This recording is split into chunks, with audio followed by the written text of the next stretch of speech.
We're here. Good morning, good afternoon, and good evening, everyone. This is Daniel, and welcome to the Getting to Know We podcast. I'm your host, one of the many alters in our systems behind Anonymous Beats. So welcome to it.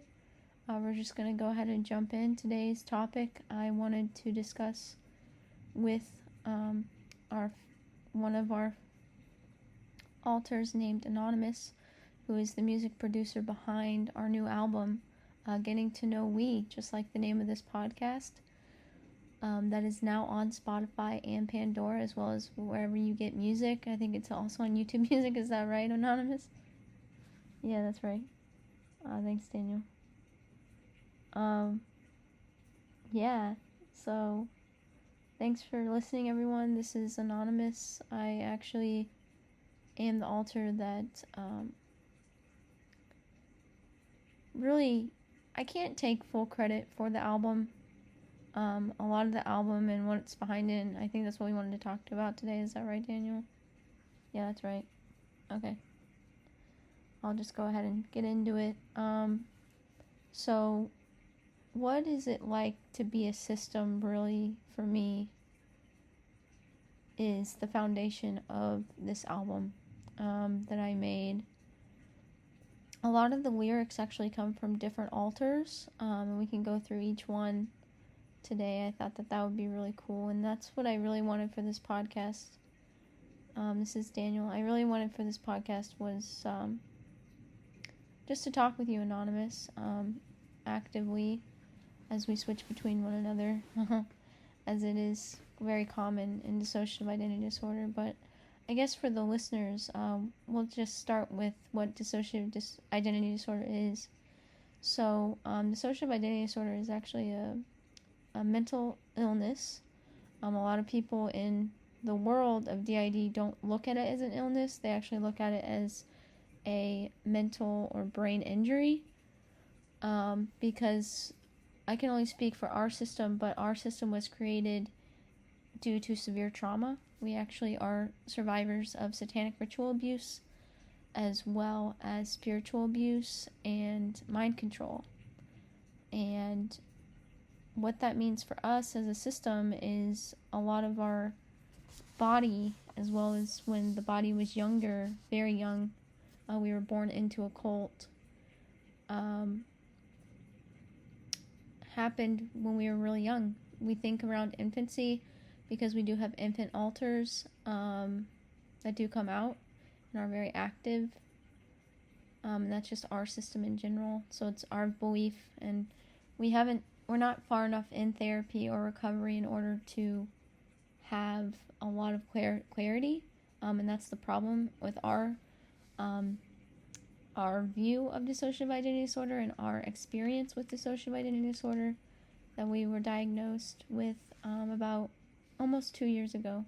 It'll be 2 years ago this year in August, so about a year and a half.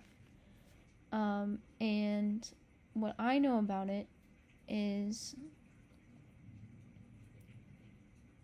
it's a spectrum. So dissociation is a spectrum, and I'm not an expert, so don't think that I know what I'm talking about. I'm just sharing my experience, strength, and hope, as it is usually the best, I think, form for sharing a story, is just sharing your experience. So this is just our experience with DID, not saying this is everybody's experience with DID. Depends on the system, and we're not medical professionals, so don't take it with a grain of salt, is all I'm trying to say. But it's a spectrum, meaning that everyone, and this is just a fact that I learned early on in recovery, at the very beginning when I was diagnosed, I really didn't know what DID was. I learned from a book that dissociation is a spectrum, meaning that everyone on the planet dissociates at least once in their life, whether that be just dozing off or daydreaming or meditating is even a form of dissociation. But that's on the left side of the spectrum, where it's like you can come out of it. It's not really something you're using as a technique all the time, but some people are, some people aren't. But it ranges from that to just blacking out while you're driving and not really remembering what the drive was like, to dissociative identity disorder, which is the far right end of the spectrum, where you're constantly dissociating to the point that your brain uses it as a coping mechanism to survive due to severe trauma. And that's where we're at. We're actually on the high end of the spectrum as well with dissociative identity disorder. We're polyfragmented, meaning that the number of alters that we have is over 100. We lost track at 200 because a lot of our fragments and alters aren't even named, so we really can't keep track of them. And that's not really a part of our recovery, is getting to know all of them. That's why we made this podcast, was to get to know all of them. That was the original goal of this podcast. But as we are progressing in recovery, and realizing that it's not linear, we're really just trying to get everyone who is there on the same team. And that's why we're really making this podcast, and that's kind of the background goal of this podcast. And so I just wanted to introduce the idea a little bit, and we can get on into the topic. So, Anonymous, I hope you're still here with us. When did this album release, and really, what is the story in your eyes? What made this album possible, and what's the story behind it? If you're still here. I'll go ahead and speak. This is Helen. I am happy to be here. I don't normally talk, so Helen's song is one of the first songs on the album, and I actually wrote it 2 days before breaking up with a narcissist relationship that had been dangerous and progressive and unsafe for over a year and a half. And that song really means a lot to me because it's what helped me got through that night. I remember the night that I wrote it. We were in the car after a fight with the narcissist boyfriend, and I felt unsafe enough that I fled the apartment that we shared, and was spending the night in a parking lot in winter time. It was winter. I remember it was like January-ish when that happened, and I remember very specifically being on the floor of my car just sobbing and not knowing what to do. And so Helen's song really is a depiction of what that period of my life really was and what it was like for the system at that time. And so I wrote it myself, really in that intensity is the only way I can describe it, because I'm not super good with feelings, and I always found that music, like a lot of people on the planet and other artists, really can feel. And I really made it because I wanted something good to come out of a really bad situation, because that was probably the worst situation I had been in as an adult, because alters fluctuate in age sometimes. And for me, I noticed that I tend to stay 13, but in that moment, and right now, I'm 21. And I remember being there and just experiencing him and the abuse and intensity and fear, and not knowing what to do with it. And so that's why I turned to music. So that's what the story is behind Helen's song. So thanks so much for listening. Yeah, it's gonna make me cry. I actually looked at how many people are listening to it on Spotify and was amazed to find that there are people out there listening. Because I didn't make it, to get famous or anything, but mostly just to get it out. Because that's what I'm finding in recovery for myself, Helen, is I need that. You know, I need to get my music out there so I can start to heal. And that's why I made that song. Thanks for letting me share.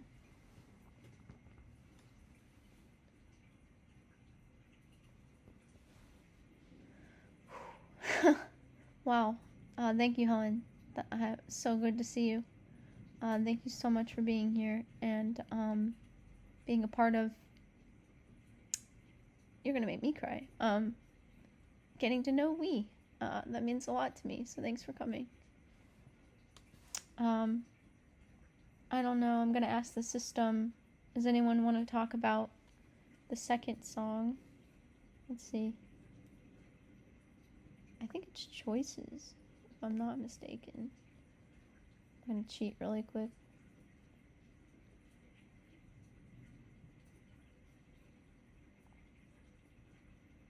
Yeah, it is Choices. Does anybody want to talk about Choices? Oh man. Yeah, I'll talk about Choices. So this is Emma. Nice to meet everyone out there listening, and if you made it this far, thanks so much. And I hope we don't sound crazy, and it's okay if we do. I don't think anyone's really listening to this podcast anyway, so it's just us getting us out there. And what's funny about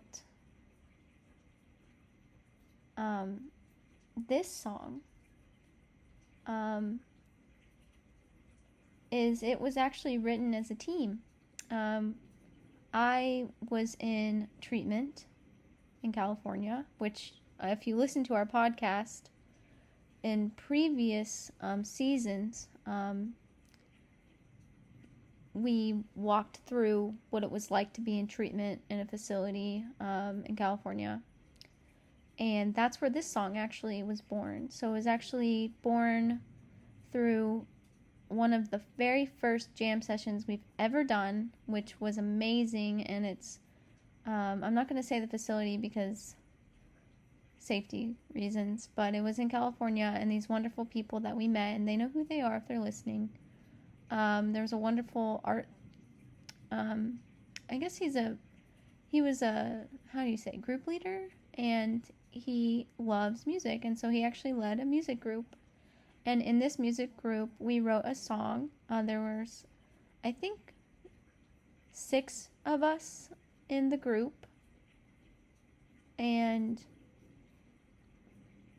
it was other fellow people in recovery and in treatment, and we all lived together.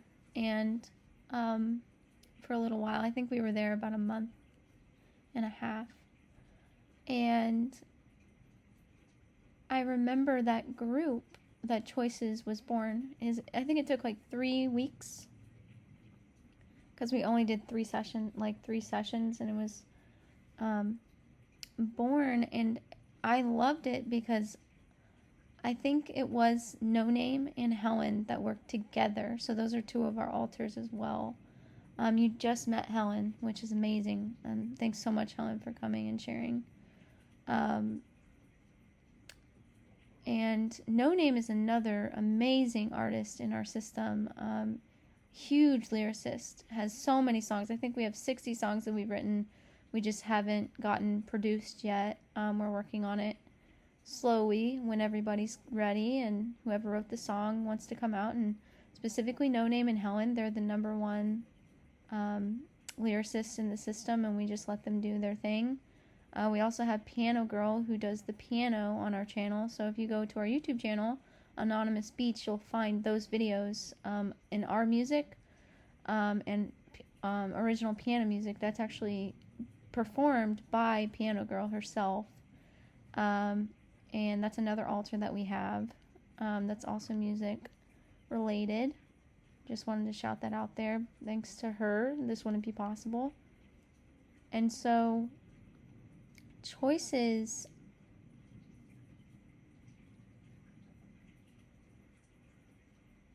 we are really in a dark place, and that's where a lot of our music kind of comes from, is these really dark, intense places that are really difficult. And we could choose to take our life. We could choose to end it all, to just give up. But that's the one thing that's remarkable about our systems, because we have three. It's actually three systems in one. If you listen to some of our podcasts as well, we talk about that in more detail. But there is a choice. There really is choices. And I think that's what really came out of this song was choices of it's up to you. And I love, there's a quote by Dominic, who's another alter in our system, who said it best, when we were just having suicidality problems the last couple weeks, really high intensity. He said, but what are we going to do about it?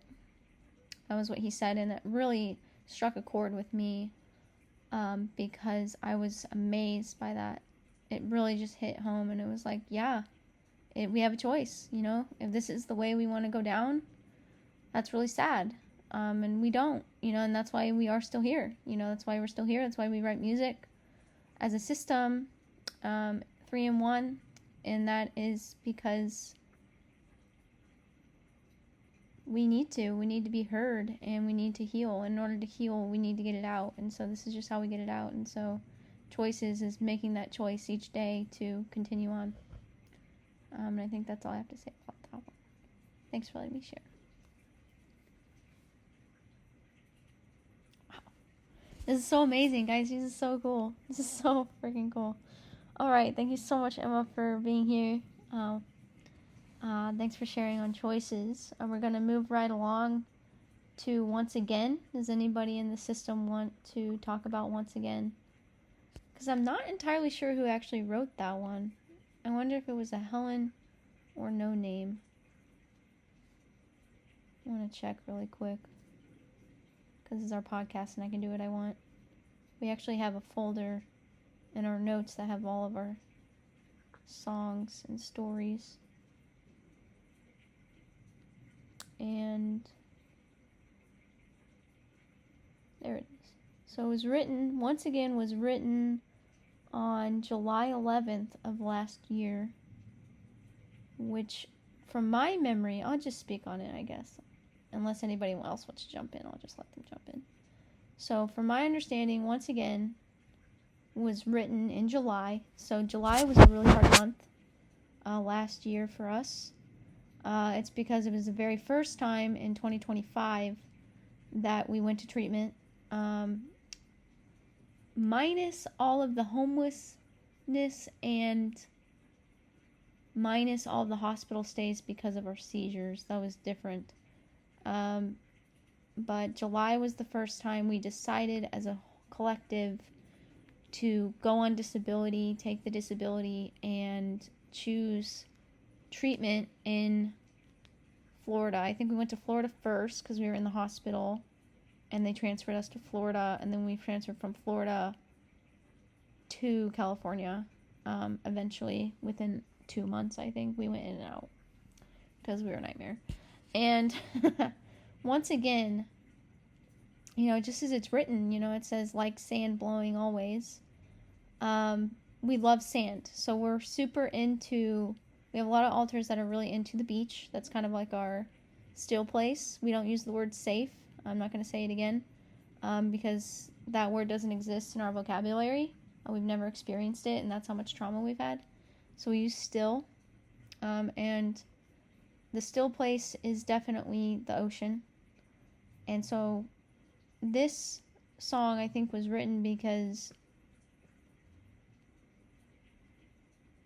something good has to come from sand, because what is sand? Sand is rocks and pieces of dirt and soil and seashells from the ocean that are just pounded with waves. And so it can be really metaphorical. I think this song is more metaphorical. So, like sand blowing always, it twists and turns. So this is talking about the sand, but then it talks about the waves, and it says the waves crash, and that represents life.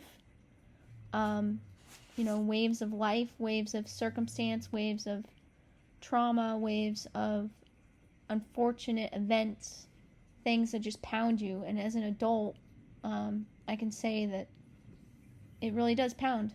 Yeah, life can hit really hard. But it says later on,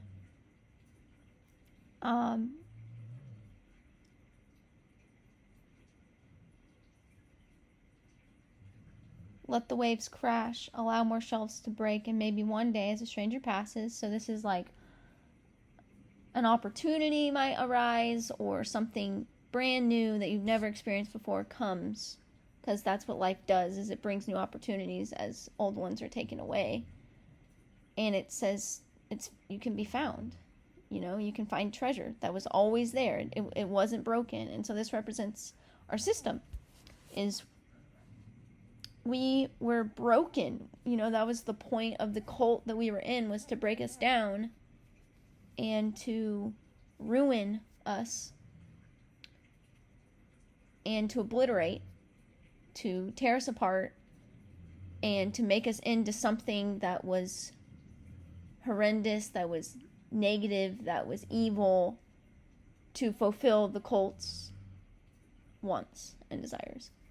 And we said no. We have altars that were like, we'll play along until we get away. And then when we got away, we're like the opposite. We're like, no, we don't want to do that. We don't want to be a part of it. We don't want that. We want to be better than that. And so that's what that treasure is this: a stranger passes, they might find something. And we were found. We were rescued, and we rescued ourselves, and that was because of the altars. And we became something new. So I think that best represents, once again, and so I'm going to go ahead and move into the last one, because we're already at 20 minutes, so. And I hope and pray that the one who talks about this is the artist himself. So I'm Gone is one of the best songs I think I've ever found in our song list. And I'm not knocking any of the other altars' music or anything, but No Name really knocked it out with I'm Gone. And this is anonymous. And I'm Gone is one of the most powerful songs, and I listen to it all the time. That's just me. Because I love what it stands for. And I hope a No Name can come. No Name, do you want to talk about I'm Gone, or you want me to just go ahead for you? Because that's okay too. Okay, he's not coming. I'll talk about it. So I'm Gone. Holy cow. I don't even know where to start. Let's see if I can find the lyrics, because I really want to get into this one, because there's a lot of meat to this one. Let's see. Going back to... There it is. So I'm Gone was actually written by No Name in December of last year. So this is one of the most recent songs he has written. Besides, he did write a new one in January, and we'll get to that a little bit later. But that's our next album that we're working on. Stay tuned. So I'm Gone. This was written very quickly, so that's why it's so amazing to me. And I think it just shows how much talent that No Name really has. Is he wrote this very quickly, and the way he relates it to me right now, he's talking to me, is he wrote it quickly, but it was in a time of pain. We had just had therapy, and therapy for us is very painful, excruciating at times, and we've been in and out of 12-step groups because being a system is really difficult, on top of being queer and trans and all these different types of things. It's so hard to relate to people who don't have DID for us in 12-step groups, because the level of trauma and the level of intensity and the level of everything we experience is so far beyond what normal people, quote unquote normal people in those meetings experience, that we scare people. Like, that's literally been our experience, is we scare people when we talk. And that is really hard, especially when we switch. That's really the most difficult thing for me, is how are people going to react to that? You know, because some people freak out, some people think it's fake, and it's like, that's fine, that's theirs. You know, and even people listen to this recording, like, if you think we're faking the switching, like, that's fine. We're not. You know, the idea is not fun to have. We're not faking this. This is really our way of healing. And we're only doing this for ourselves. We're not doing this for fame and fortune. We're doing this because we have to, or we're going to die. And it's do or die right now. And that's just what recovery is. And that's just our experience in recovery. And 12 steps aren't working. Therapy is not working. So we have to do something to save our life. And that's why we're making this podcast. And so I'm Gone is one of my favorites because it says one step at a time. They all say it'll be fine because that's the 12 steps. That's what they say. They all say that. And then it says, but today I'm not okay. And that's something that's so important to all of us. I can only speak for myself. But I hope other people in the system can back me up and say that there are so many days that we're not okay. There's so many days, including today. That's why I'm making this recording. It's because we're barely making it today. And that seems to be when a lot of our music and a lot of our podcasts really come through. And so I love how he represents floating away, though, because it says, but I'm not okay, I'm not fine, I'm just still floating away. And we actually sent this to our psychologist, and he was blown away, too. He was like, what a great representation of dissociation. And, you know, it's funny because I guess you can see that way, that floating away is dissociation, but for us it's literally what life is like. We literally don't feel our body, we literally aren't in our body, we're not experiencing things in the body, we're only experiencing things from other alters' perspectives, and that's outside of the body. So floating away is a definite real thing for us, and I guess it could be dissociation, but that's not our perspective of it. So that's just what I wanted to say about that. And then it goes on to say, one of my favorite parts at the end, towards the end, it says, do I even make a sound? Does anyone really hear me? Can anyone see me? Or am I just a ghost? A breeze or pollen in the wind? I'm there. People can tell, but only those who sneeze really believe. I love that part. And it says, can somebody find me? Can somebody reach out and hold me? And then one of my favorite lines of the entire song is, pull me tighter and tighter, I'm getting lighter and lighter. I love that it mixes the rhyming, but also what it's really like, is because we really have this deep core sense of wanting someone to hold us down, and that's why we're in bad relationships, and being codependent all over the place, is we want so badly to be loved and cared for by other people. But that's not what recovery is. Recovery is caring for yourself first. And that's where we are in recovery right now, is we are struggling so hard with that. And so that's why those words just mean the most to me, because it's like I need someone to be there for me, to do it for me, but I'm floating away, which means I have to do it myself. So I think that that's really interesting and great song. My favorite of all time. No Name is a legend in the Luna system and solar and star systems. And that's the end of the album. So, thank you all so much for listening. This is Anonymous, one of the alters behind the system, behind Anonymous Beats. So, thanks so much for listening if you got this far. All of our albums are on Spotify, Pandora, through Anonymous Beats. You can just Google Anonymous Beats. There are other people who also are named Anonymous Beats, but if you Google Helen's song, Getting to Know We, that's usually the way that I found it, and that's how you can find us. And thanks for listening. Really appreciate it, all the support. We do have a GoFundMe, we have a YouTube channel, we are on X or Twitter or whatever.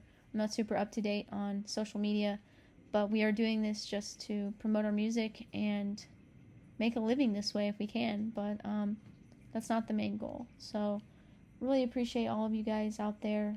Thanks for listening, and we'll see you next time. Have a great day.